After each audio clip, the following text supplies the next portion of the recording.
हालात आपके सामने है। जिस तरह नॉमिनेट किया, नोटिफिकेशन भी आ गया। जस्टिस यही आफरीदी साहब एक बेहतर नाम है और एक बैलेंस हुआ है। जिस तरह माजी के अंदर जो फैसले जुडिशरी के हुए हैं वो किसी से ढके छुपे नहीं है। जिस तरह के फैसले आए हैं उससे पार्लियामेंट यानी कि सियासतदानों की जो मैंडेट के साथ है, जो वजीर आजम होता है, उनको जिस तरह घर भेजा गया, जिस तरह माजी एक आपको पता है 8वीं तरमीम से लेकर एलएफओ से लेकर 17वीं तरमीम तक जो इस मुल्क के अंदर होता रहा, बड़ी मेहनत के बाद, बड़ी कोशिश के बाद, जद्दोजहद के बाद, जब डिक्टेटर्स को घर भेजा जाता था, उसके बाद जमहूरी हुकूमत आती थी, तो उसके ऊपर अदलिया का एक बड़ा आपको पता है चेक होता था एक एग्जेक्टिव के ऊपर। यासीन आज़ाद साहब, मैं आपको वेलकम करता हूं अपने शो में। Thank you sir. Yaseen Azad साहब, एक कोशिश की जा रही थी कि एक अदलिया के अंदर पोलराइजेशन हो, अदलिया को इस्तेमाल करके सियासी मकसद हासिल किया जाए, मुल्क के अंदर अफरा तफरी हो, मुल्क के अंदर एक डिवीजन हो, वो खत्म हुई। आपको क्या कहेंगे? जो आपने सवाल किया वो बिल्कुल ठीक है और अल्लाह के फजल करम से हर चीज बेहतर हो गई है, बेहतरी की तरफ जा रही है। और जो अभी ऑनरेबल चीफ जस्टिस जिनको पार्लियामेंट्री कमेटी ने आप नामजद किया एज चीफ जस्टिस, एक इंतहाई ईमानदार, दयानतदार और बहुत ही मेहनती जज है। और आइन में अमेंडमेंट का इख्तियार पार्लियामेंट का था। पार्लियामेंट ने अगर ये काम किया तो बिल्कुल ठीक है। मैं उन लोगों पे हैरान हूँ जो आज ये कहते हैं कि अगर फलां इसको जो चीफ जस्टिस नहीं बनाएगा तो हम तहरीक चलाएंगे। तो उन लोगों को सिर्फ मैं ये मैसेज दे देता हूँ कि तहरीकें जो चलती हैं वो बाहर के उन लोगों की वजह से चलती हैं जो इलेक्टेड नुमाइंदे होते हैं। उनकी वजह से वकला मूवमेंट नहीं चलती जो किसी पार्टी का एहलकार है या पार्टी को नुमाइंदगी करते हैं या पार्टी का ब्रीफ होल्ड करते हैं। वकला तहरीक जब भी चली है वो जो हमारे इलेक्टेड बॉडीज हैं वो इसका इनिशिएटिव लेते हैं और हम उसको लब्बैक करके आगे चलते हैं। अब रह गया जो इस वक्त जो सुप्रीम कोर्ट में जो पोजीशन है, कल आपने देख रहे हैं कि 2/3 मेजॉरिटी से या अफरीदी साहब को पार्लियामेंट्री कमेटी ने नामजद किया चीफ जस्टिस पाकिस्तान। और मैं ये समझता हूँ ये अच्छा एग्जाम है। और जो कानून साजी पार्लियामेंट ने की है मैं उसको भी अप्रिशिएट करता हूँ। और स्पेशली जैसे कि मैंने पहले भी कहा था कि ये जो अमेंडमेंट है ये तमाम लोगों की बामी रजामंदी से, पॉलिटिकल पार्टियों की रजामंदी से हुई है। बाज लोग कहते हैं इसमें पीटीआई की रजामंदी नहीं है। मैं एग्री इसलिए नहीं करता कि पीटीआई की पूरी लीगल टीम जो है ना मौलाना फजल रहमान साहब की लीगल टीम के साथ बैठी, उन्होंने जो मसौदा तैयार किया वही पार्लियामेंट के अंदर पेश किया गया, वही अप्रूव हुआ। बाद में एक अलग बात है कि जो लीगल टीम मौलाना फजल रहमान के साथ बैठी थी जिन्होंने ये अमेंडमेंट की, सारा कुछ किया, बानी पीटीआई ने कहा कि जी ये आपने कैसे कर लिया, पहले मुझे बाहर निकालने की बात करनी चाहिए थी। ये उनका अपनी पार्टी का मौका है, बानी पीटीआई क्या चाहते हैं। लेकिन ये कहना कि इसमें जो है ना पीटीआई ने पार्टिसिपेट नहीं किया बिल्कुल गलत है। मसौदा तैयार करने में उनकी पूरी लीगल टीम ने वर्क किया और तमाम पॉलिटिकल पार्टियों की बाहमी रजामंदी के साथ जो है ना ये अप्रूवल हुई है। बाकी हमारे सियासी जमातों का अपना एक है, हर आदमी अपने बेनिफिट को अगर देखेगा फिर तो कानून साजी नहीं हो सकेगी। बहरहाल मैं समझता हूँ कि जैसे याया अफरीदी साहब का जो नामजदगी है वो ऑनरेबल सुप्रीम कोर्ट के चीफ जस्टिस के लिए बहुत अच्छी है और मैं उनको मुबारकबाद भी आपके प्रोग्राम के हवाले से उनको मुबारकबाद भी देता हूँ। यासीन साहब, आपको पता है जिस तरह आपने कहा कि जो बाहर होती है वही सबसे ज़्यादा मोबिलाइज करते हैं, जिस तरह इफ्तिखार चौधरी साहब के दौर में हुआ, पॉलिटिकल पार्टीज़ भी उनके साथ थी, पीपल्स पार्टी की बड़ी कुर्बानी है, मोहतरमा बेनज़ीर भुट्टो साहिबा, सब सियासी जमातें थी। आपको पता है कि अब भी कुछ लोग चाहते हैं कि जुडिशरी के ऊपर असरअंदाज होंगे। आपको पता है माजी के अंदर अगर आप एलएफओ से लेके वर्दी तक आपको पता है कहा गया कि आप सदारती इलेक्शन लड़ सकते हैं, उसमें नज़र नहीं जाती।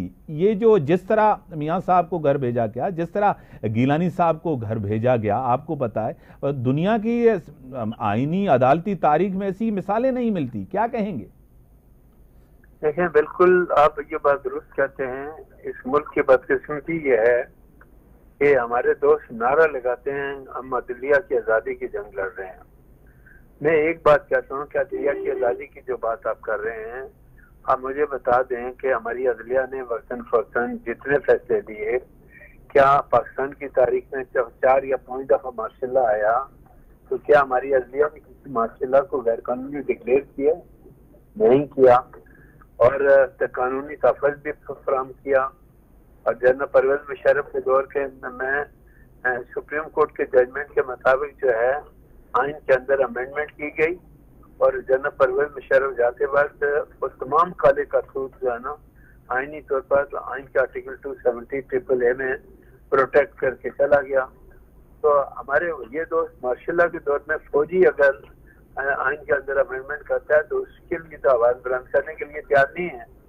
लेकिन अगर आवाम से नुमाइंदा जो पार्लियामेंट है वो अगर करती है तो आप उसको क्रिटिसाइज करते हैं। क्रिटिसाइज करना आपका हक है।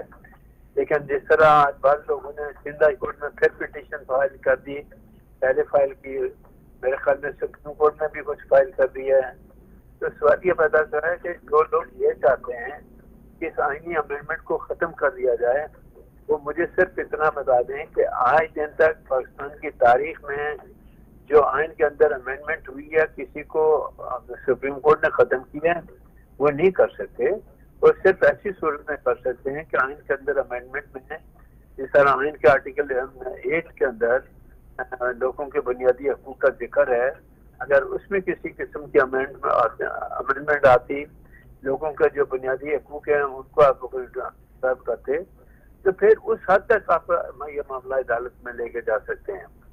लेकिन पार्लियामेंट कॉम्पिटेंट इदारा है, उसका हक है कानून के अंदर, आइन के अंदर तब्दीली लाना, और किसी को क्रिटिसाइज करने का हक नहीं है।